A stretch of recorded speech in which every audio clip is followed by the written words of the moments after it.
Aliyanchu Maxicuna. Bienvenidos a nuestro video sobre cómo hacer torrejas de quinoa.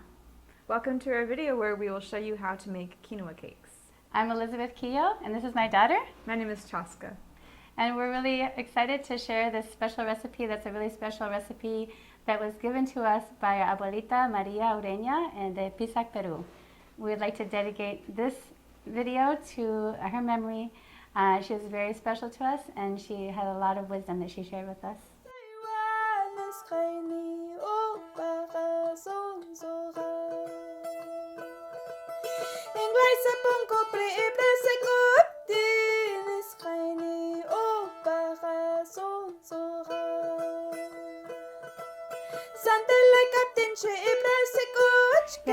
Entonces este plato es un plato que vamos a enseñar a ustedes hoy de cómo hacer torrejas de quinoa. Es un plato muy especial para nosotras porque lo usamos para celebraciones de cumpleaños, de fiestas, y es un plato que nos trae muchas memorias y da mucha fuerza y tiene mucho beneficio nutricional también.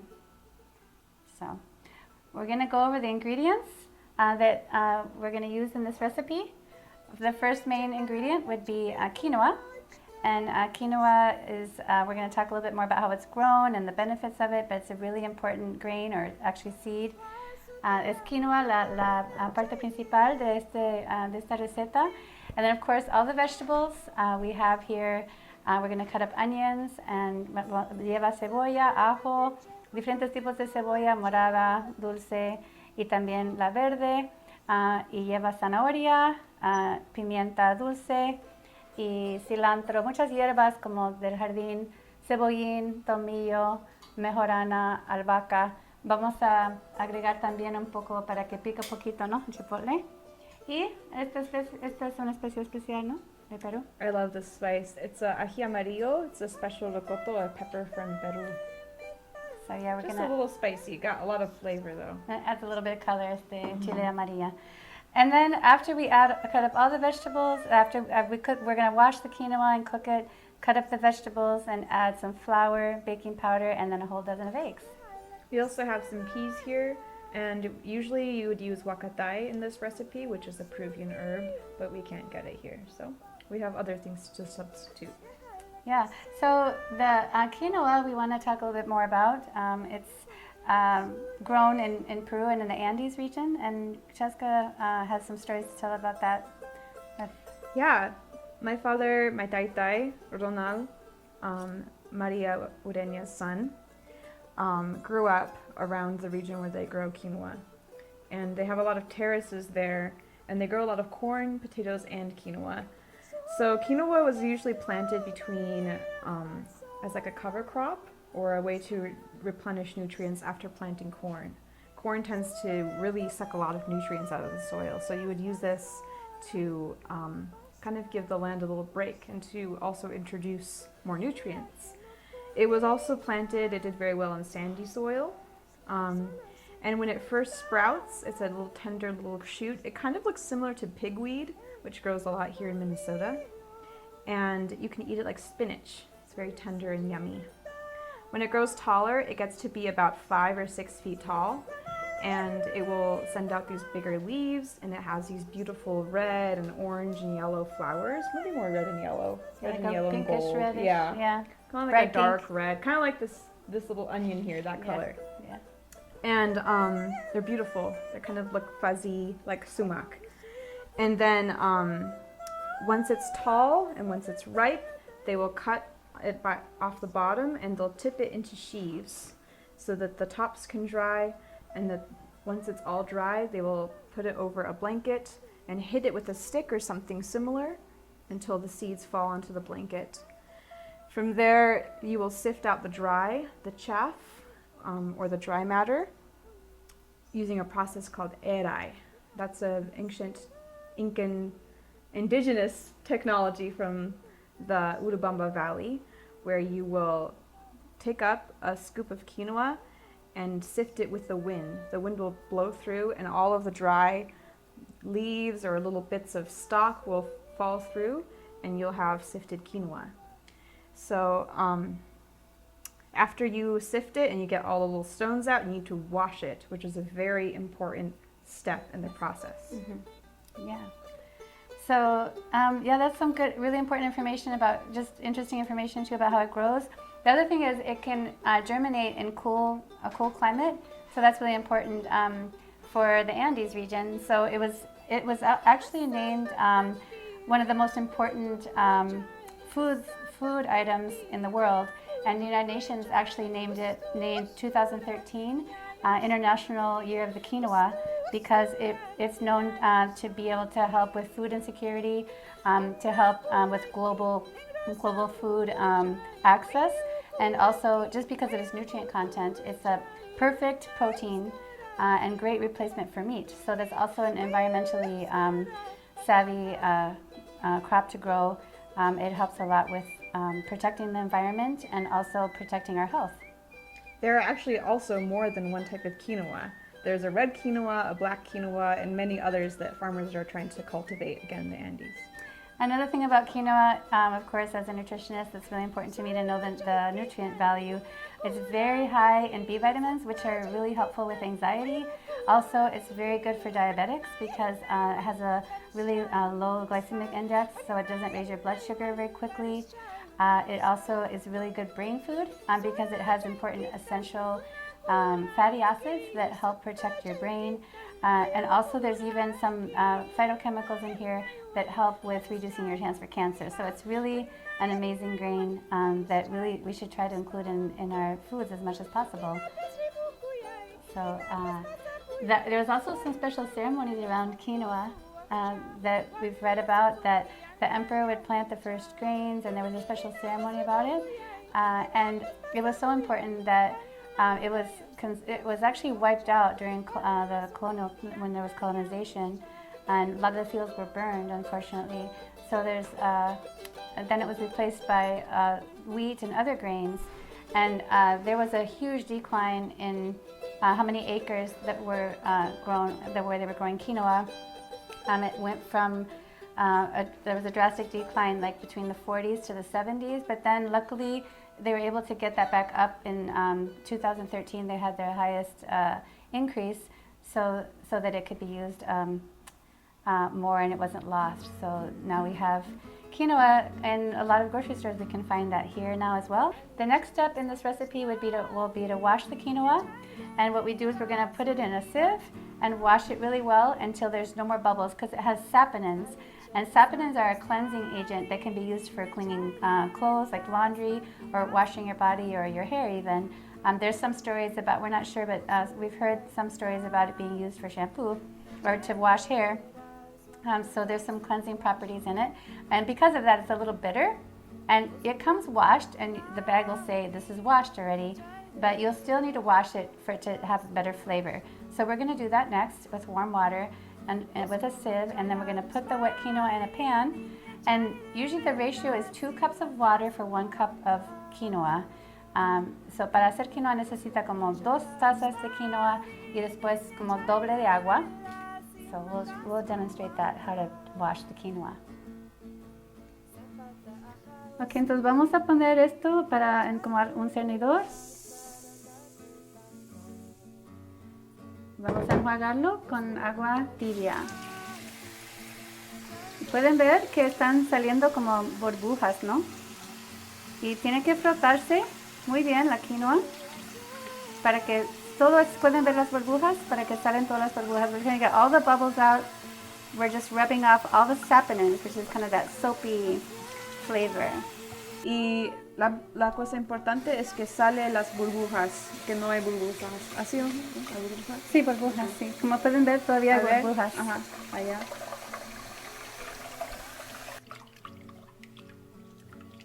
Para que se lave bien. Hay también, aquí lo venden lavado ya, pero en Perú a veces, como si uno lo compra en el mercado, todavía tiene como un poco más de esa, lo que lo tapa, la química que lo hace amargo. Entonces es buena idea ponerlo en agua por media hora o algo y después lavarlo. Así sale todavía más limpio.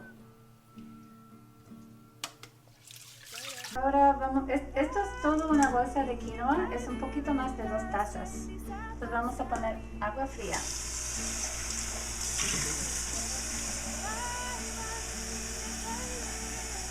Vamos a poner 4 tazas de agua, un poquito más de 4, porque es como 2 tazas y un cuarto de quinoa en el paquete. Vamos a prenderlo en alto hasta que esté hirviendo y hay muchas burbujas hirviendo fuerte. Y después vamos a taparlo y bajarlo a no completamente abajo porque no va a cocinar en uno nomás. Y no he hecho sal ni nada. Cocina mejor sin sal.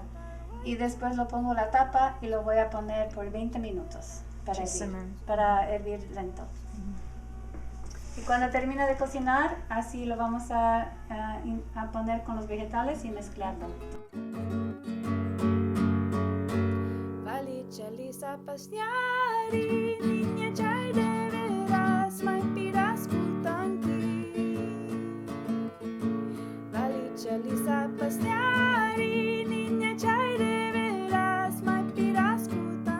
Entonces ahora vamos a cortar todos los vegetales mientras que cocina la quinoa, pero vamos a estar escuchando la quinoa cuando está hirviendo para taparlo y bajarlo. No vamos a olvidar de la quinoa.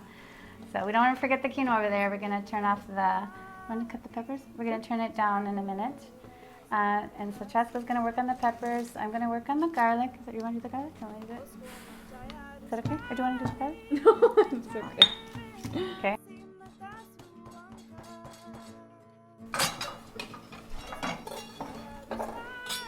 Entonces, esto me encanta ajo, entonces vamos a usar mucho ajo. Este es ajo de elefante, como lo dicen, son dientes grandes. Porque esto da muy buen sabor.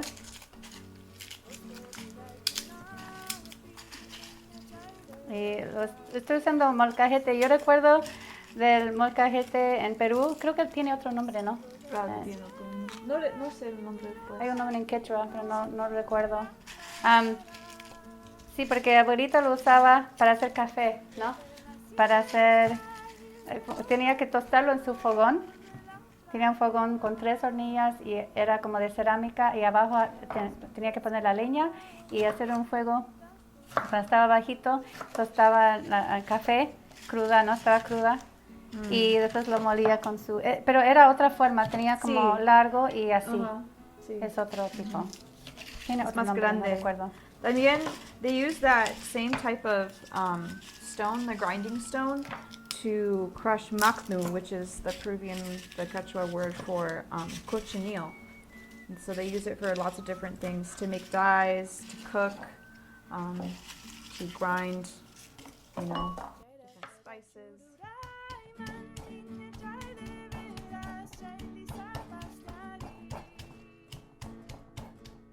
Eso es bueno hacer cuando estás enojada, ¿no? Yo no estoy enojada ahorita. ¿No? No. Tal vez después voy a estar enojada. Si no lo cortas bien, voy a estar enojada. No, no es cierto. Está bien. It's okay.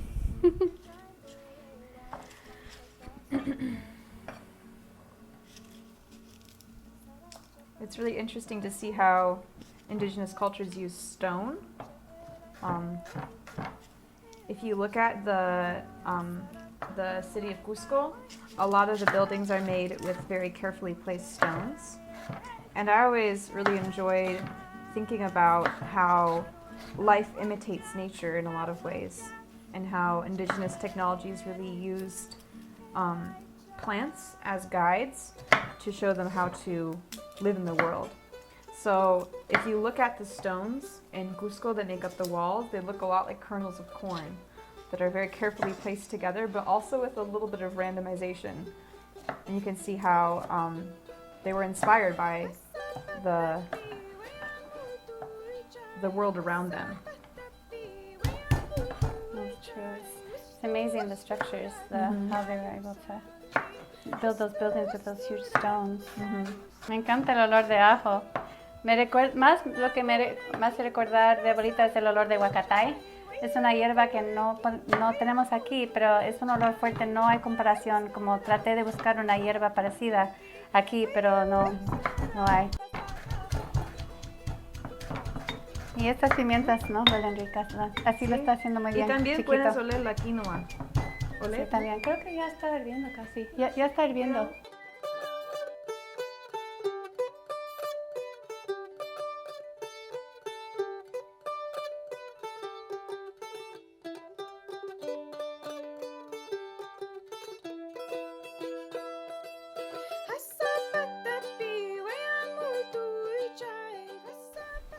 Ok, entonces ya está hirviendo, pueden ver que está hirviendo muy bien, entonces lo vamos a bajar a 1 y vamos a tapar y vamos a ponerlo para 20 minutos. Y en 20 minutos ya va a estar listo.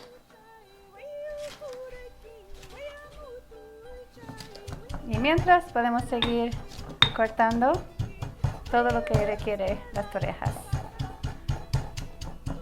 Me gusta siempre pensar en el arco iris cuando cocino, cuando voy a escoger vegetales, ¿no? Porque tiene que tener todos los colores para que tengan todos los fitonutrientes. Por ejemplo, la morada y verde, anaranjada, rojo, todos los colores. Hasta el blanco y café cuenta como un color para que tiene mucho potasio y la roja, las pimientas tienen mucha vitamina C para también proteger, ¿no? de influenza o de infecciones. El ajo también es muy importante para la circulación. Ayuda mucho para que si uno tiene mucho frío, ahora en Minnesota, como vivimos en Long Prairie, en Minnesota, hace mucho frío en el invierno, entonces es muy importante tener buena circulación para que uno no tiene demasiado frío. Sí lo sentimos que está aquí con nosotros, ¿no? Está alegre porque estamos compartiendo su receta, ¿no? Y está mirando que lo hacemos correcto.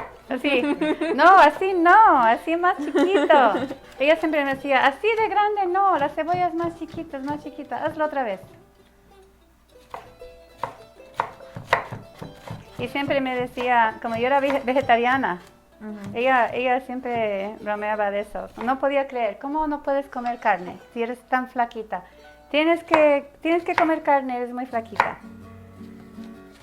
Y me decía, vamos a comprar alfalfa para los cuis y también para tu novia. A ella le gustaba molestarme mucho. Y dije, no, yo no como alfalfa. Pero hay muchas recetas vegetarianas muy ricos de Perú. Y ahora cilantro, vamos a quitar las hojas nomás.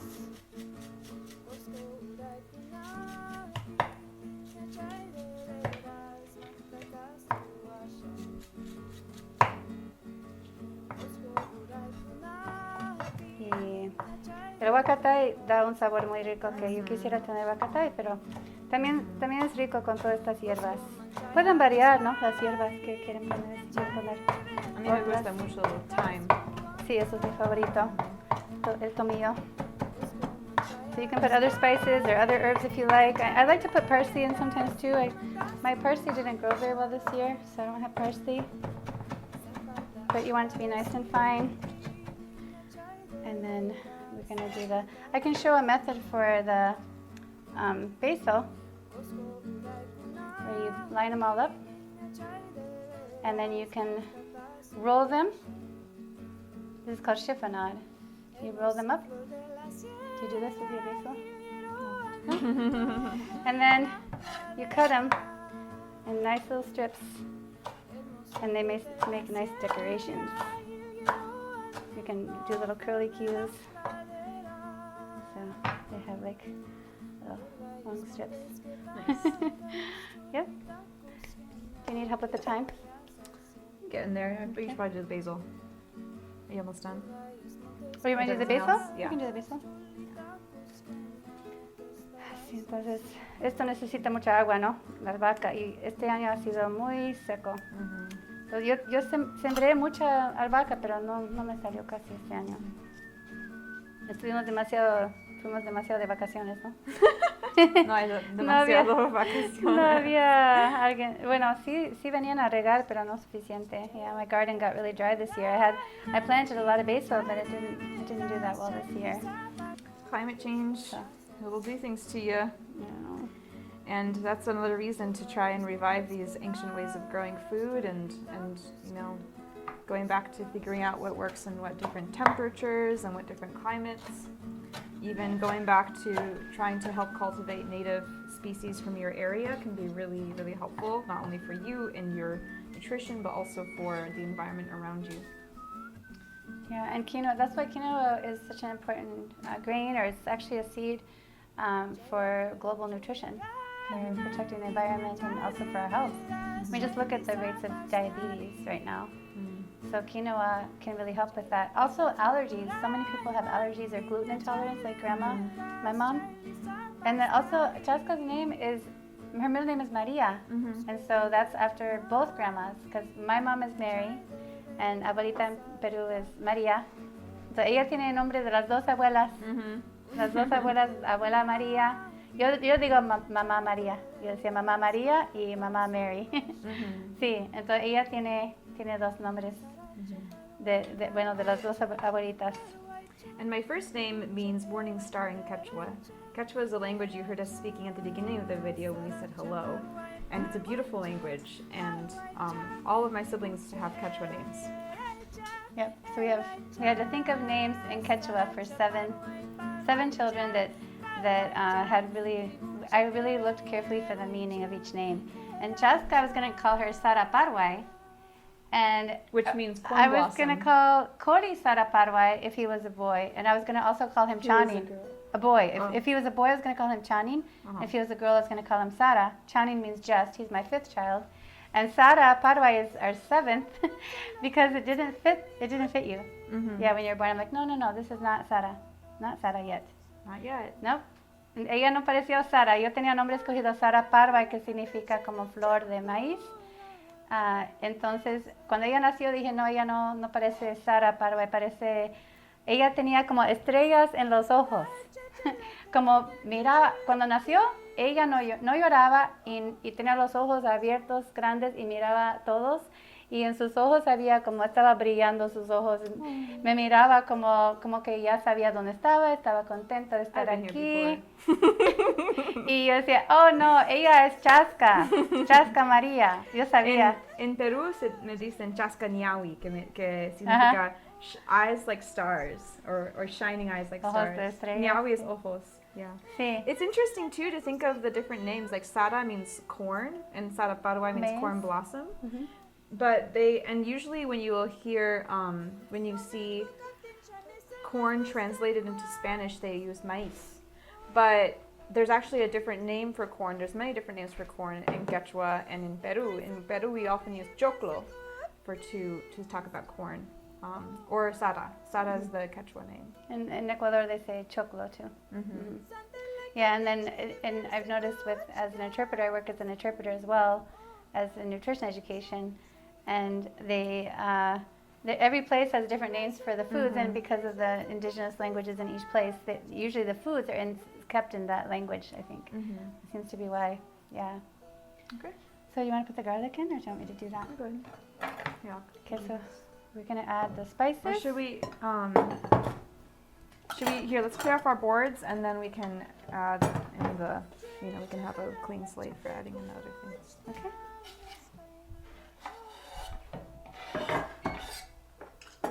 Okay. Can I pass this to you? Yeah. Okay, and now we're going to add in the garlic. You want to put in the peas too? Sure. I'm just going to make this up.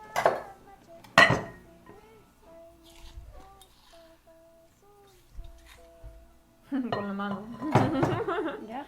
I learned a new trick for how to get garlic off of your fingers. You're supposed to rub it on the top of the faucet because stainless steel is supposed to neutralize the smell. Yeah. You want the piece? Yes, please. Okay, we need a spoon probably. They call them what? Abejas? Arvejas. Arvejas? Arvejas. En Puerto Rico dicen que guisantes, ¿no? Ok, ya está lista la quinoa. Y pueden ver, salió perfecto. Tiene estos como spirals entre el quinoa. Sí. Es muy bonito. Corey decía que parece gusanos. Y Dicen, dicen, no son son como gusanos. tails. Vamos a ponerlo aquí. Y lo que queremos cuidar es que se enfríe un poco. Los vegetales lo van a ayudar a enfriar para que cuando ponemos los huevos no se cocinan los huevos.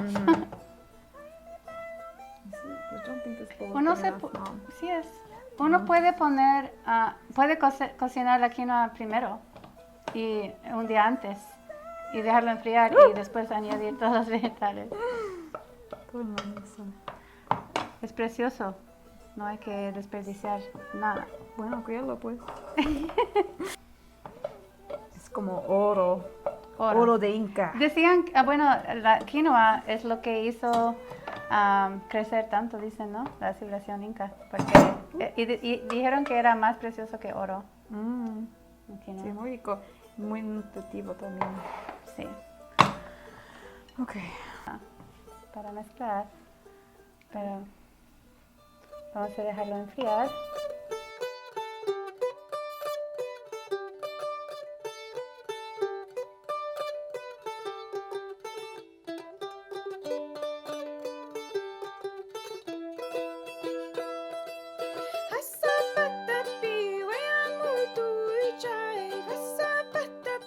Que ahora lo pusimos en este recipiente más grande porque es mucho, ¿no? Esto es como para una fiesta, ¿no? Estamos acostumbrados a hacerlo para Hay fiestas. una fiesta ahí en ese. Una fiesta. Mira todos los colores, ¿no? Qué bonito.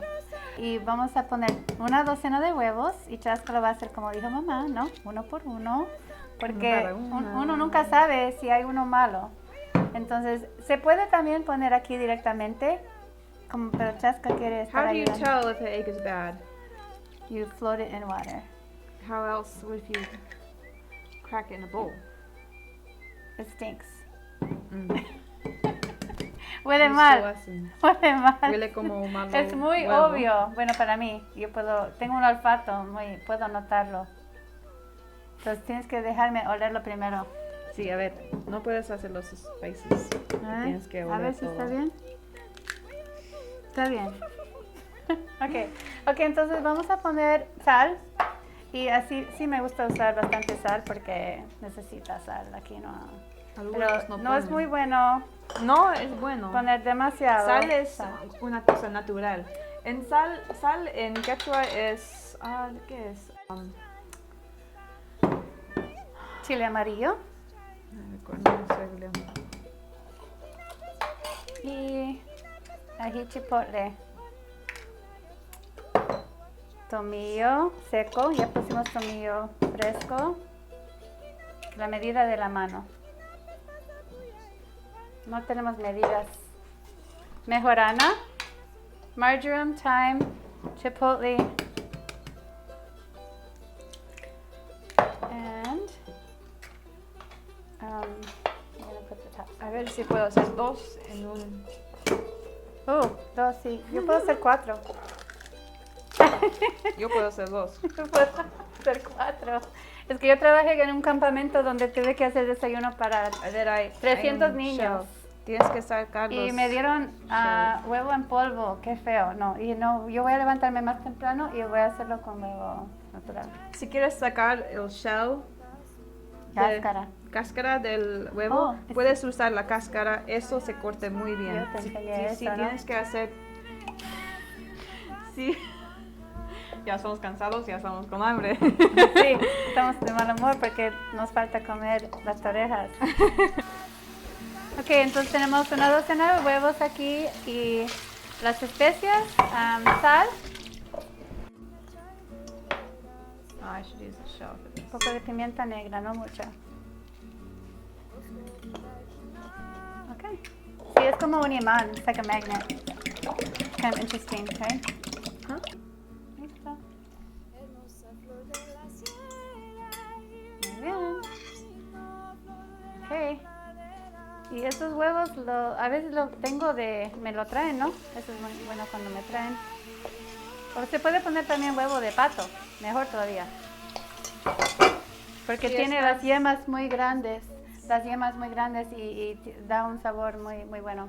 If you're vegan, you could use a flax egg, which is just a tablespoon of flax seed ground and a tablespoon of water. I didn't know flax laid eggs.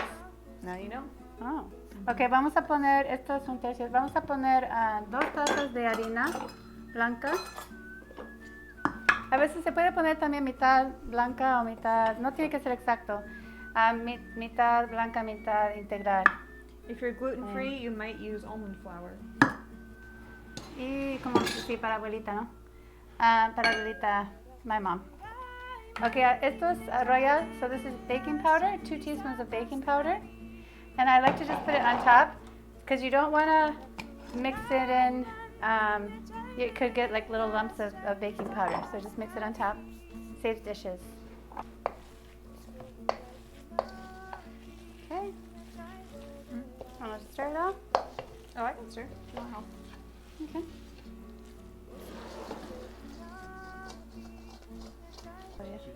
Vamos a prender la estufa a medio fuego, over just medium heat, and we're using virgin sunflower oil, which is a local oil that we got here, and we just need to have it enough that we're frying it, so we need enough oil so it doesn't stick. They can get really sticky, and we're gonna just spread that out on the pan. It's just enough to cover the pan, and so it won't stick. But we do. You could do less oil if you wanted to. But could you air fry them? Maybe. I don't know. Probably not. You could try. Maybe. You could try some. Okay, entonces vamos a poner aquí solo uno, porque nos va a avisar cuando está caliente. Y después vamos a seguir, cuando está muy caliente, poner todas las torrejas aquí, y después cuando están doradas, voltearlas y terminar cocinándolas. Esta receta hace como unos 50 torrejas. O sea, y solo son 2 tazas de quinoa. Mucha gente queja del costo de quinoa, pero si uno compara el costo de carne al costo de hasta frijoles, es económico por la cantidad de proteína que tiene. Tiene 12 gramos de proteína en media taza de quinoa. And one of the Eso no hay en otro grano, no existe. One of the reasons quinoa is so expensive is it's very popular right now, which for good reason. It's a very good grain, but people forget that it's a food that's been used for a long time.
Ok, entonces para las torrejas de quinoa nos gusta servirlo con salsa de mango. We like to use salsa de mango to serve the torrejas, the quinoa cakes.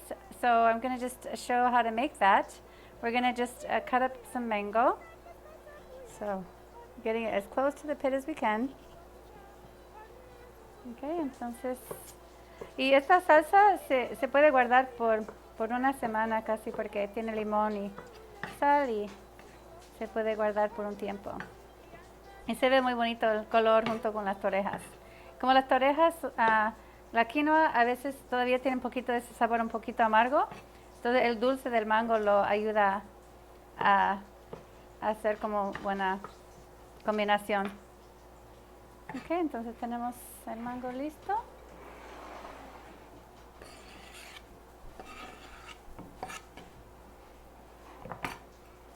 Otra forma de cortar mango es de hacerlo de esta manera, guardando las manos, los dedos atrás para no cortarse por todo alrededor. Y si está listo, pero no sé si esto está un poquito verde, se puede pelar y sacar todo, ¿no? En un pedazo. Y así es una forma diferente. Y así como que a veces se guarda mejor todo, ¿no? Para no desperdiciar nada del mango, ¿no? Es otra forma de cortarlo. ¿Quieres probar? Bueno, sí, claro. Rico. That's why I wanted to be back there, so I Muy could bien. sample them. No, sí está bien. Falta cocinar un poquito.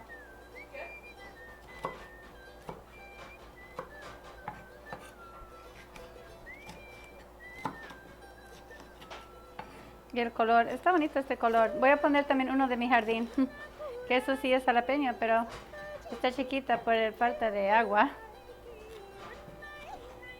Y también lleva cilantro y voy a poner un poco de aceite de oliva.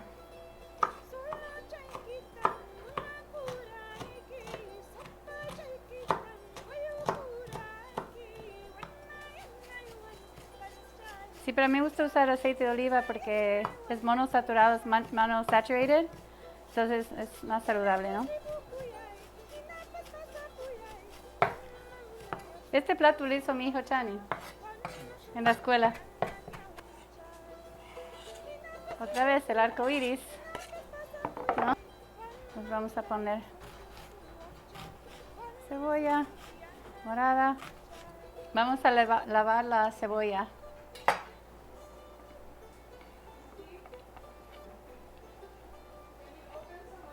Un poco de sal y aceite de oliva.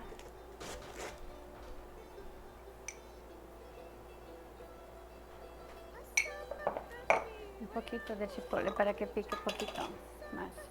Me gusta ese sabor de ahumado del chipotle. Y eso es el limón. Está mejor.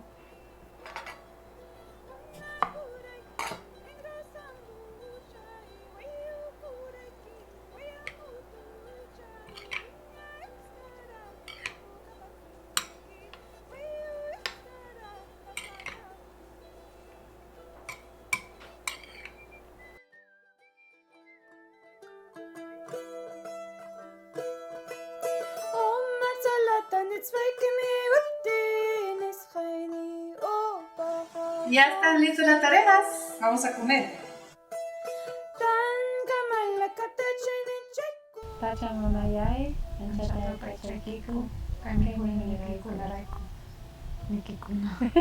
Blessings, ¿Listo? Te sirvo. ¿Cuántos quieres, Chasca? Uno más, ya ¿Uno comí. más? ¿Quieres un poco de salsa? Sí, por favor. ¿Sí? Un palpita, ¿Está bien? por favor. ¿Un poco más? Así. Una saltita chiquita. ¿Listo? Ok. Gracias. Nada. Esto me recuerda de cuando estabas chiquita. Bueno, primero cuando estuve embarazada contigo, estuve muy enferma, fuimos en Navidad. Y no pude ir a la celebración de Navidad porque estuve muy enferma. Entonces subí arriba de donde siempre tu abuelita tenía su máquina de coser, donde hacía cosas para el mercado, ¿no? Y fui arriba y me quedé bien dormida. Y cuando me levanté no sabía dónde estaban, todos estaban celebrando Navidad sin mí, ¿no? Porque estuve enferma. Y ella me trajo estas quinoas, estas torrejas de quinoa y yo los comí y estuve bien. Sí, me sentí muy bien. Y después me trajo como todos los días como algo, quinoa con chocolate, quinoa, sopa con quinoa, todo. Sí, estuve más fuerte, ¿no? Porque estuve muy, muy débil, ¿no? En ese tiempo. Sí. Pero eso me ayudó mucho. Sentí muy fuerte, ¿no? Ya. También cuando vivimos en la casa de arriba, había como un hotel donde alquilamos un apartamento, ¿no? Cuando tenías 4 meses. Y ella sabía que me gustaba mucho y a veces me los dejaba ahí en la cocina. Sí. Y siempre dije, tienes que enseñarme la receta, si no es un secreto. Y sí, un día me enseñó. ¿Qué más? ¿Qué otros recuerdos tienes de abuelita? ¿Tienes algún recuerdo? Sí. Bueno, yo sé que ella fue muy buena como sewer. Como hacer costura. Sí. Yo también me gusta. I like to sew, and so when I sew or when I knit, when I use my hands in that way, I think of her. Yeah. She's very good with her hands. There's a picture of her where she's standing in Machu Picchu With the stick? with a big walking stick, and she looks muy fuerte. Yeah. And I love that picture of her. There's also a picture of her and me when I was a baby. Yeah. And she's holding me in this big hug. And I'm really small. I've got something in my mouth, and she almost looks like she's like stealing me away. She has this look on her face that she's Like going. mischievous, yeah. Because I was so possessive of my babies, you know, like I know I used to, of course, give you to her to hold and stuff, but she liked to bounce you. She would sing you a song and she'd go ding chicka ding chicka ding chicka, and you would just laugh. That was funny. Yeah, but she was an amazing seamstress, and she sold all of her things that she made in the market, and that's how she made her money. And she had that house across the street with the ladder going up to the room, and then across the street was where she had her kitchen and her cuis and her chickens and it was covered with a tarp, like the rain used to come in sometimes, but where she would cook over there. Her cuis are still there. Are they? Tia Fanny still has Nice. cuis, lots of cuis, yeah. That's great. But I remember she would say she'd like to sit there and sew with the door open, so she could see if there were little children going by that might be hungry. She always had a pot of soup on the stove, and she'd say, "Just a minute," and she would get them some soup in a bowl. And she fed a lot of children that were hungry. Yeah, she was really dedicated to helping people, helping children.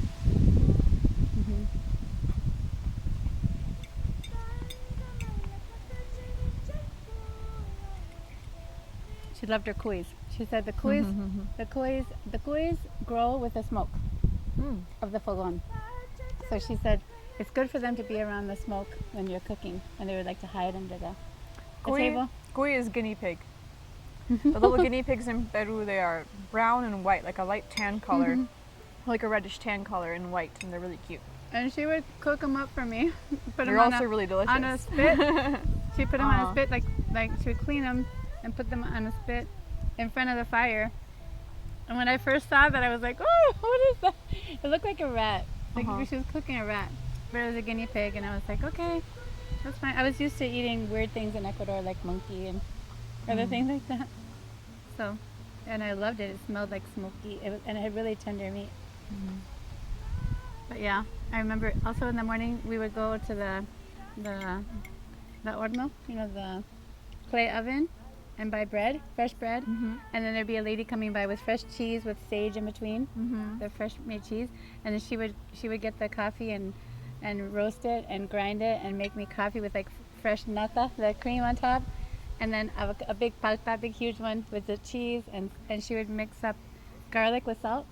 She would like mushed up garlic and salt, and you just put a little bit of that on the avocado, and then the cheese, and the coffee with the nata on top. That was my favorite breakfast. Nata? Yeah, the cream. What is that? It's like the thick yellow cream. Oh, on the like top. dulce? No, not. It's dulce cream. leche. It's just whipped cream. Yeah. Okay.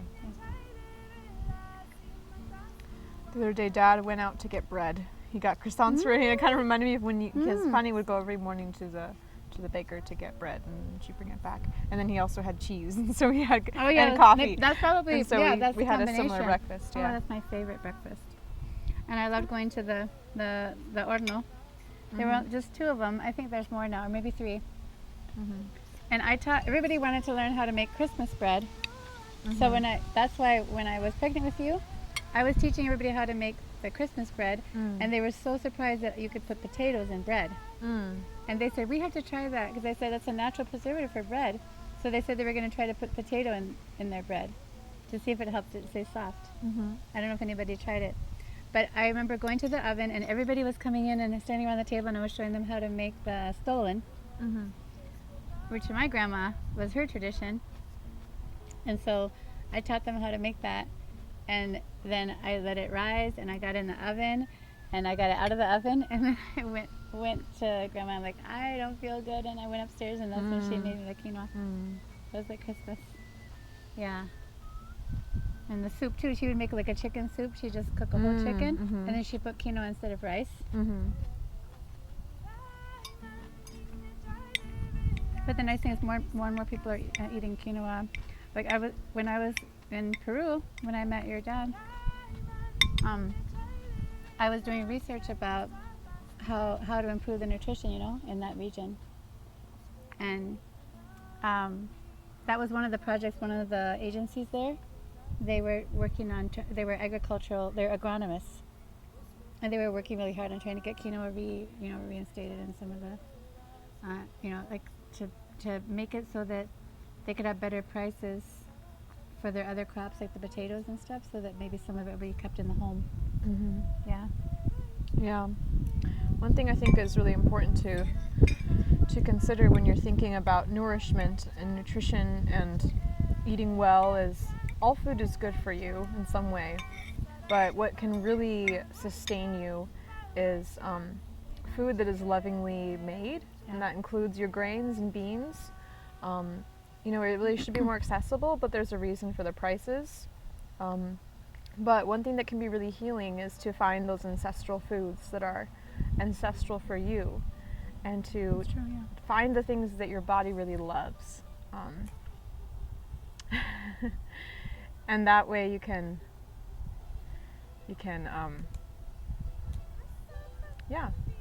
have a deeper experience of food. Y a mí me gusta pensar que como toda la comida sagrada también es muy importante como respetar, ¿no? La comida, no decir esto es malo, esto es bueno, ¿no? Como porque hay que respetar que eso fue trabajo, ¿no? Para el agricultor sembrarlo, cuidarlo, cosecharlo, y para la cocinera de cocinarlo. Todo lo que lleva una comida es mucho trabajo, ¿no? Si piensa en esta quinoa, ¿no? Cuando lo tenían que sembrar, lo tenían que esperar, ¿no? Cuidarlo, cosecharlo, lo tenían que mandar para acá, ¿no? Y sí, tratar de respetar eso. We're lucky that we can have access to so much different kinds of foods, and we're lucky that we can enjoy these foods today, even in however many miles away in North America, in Turtle Island, we can still enjoy, on Ojibwe land, we can still enjoy these foods. Yeah, that's true, yeah. We need to acknowledge that. Yeah, that's true. Should we say goodbye? Yeah, I think so. We're done? Should we say thank you for the meal? We should say goodbye first. Yeah, okay, thank you for joining us for this video. Gracias por compartir este tiempo con nosotras de compartir como una receta muy importante de Abuela María. Gracias, Abuela María, por enseñarnos esta receta y por todo lo que nos enseñó, por su sabiduría de compartir con nosotras todo el poder de la comida y de nutrirnos y también de curarnos, ¿no? Sí, gracias, Chasca, por ayudarme con el video.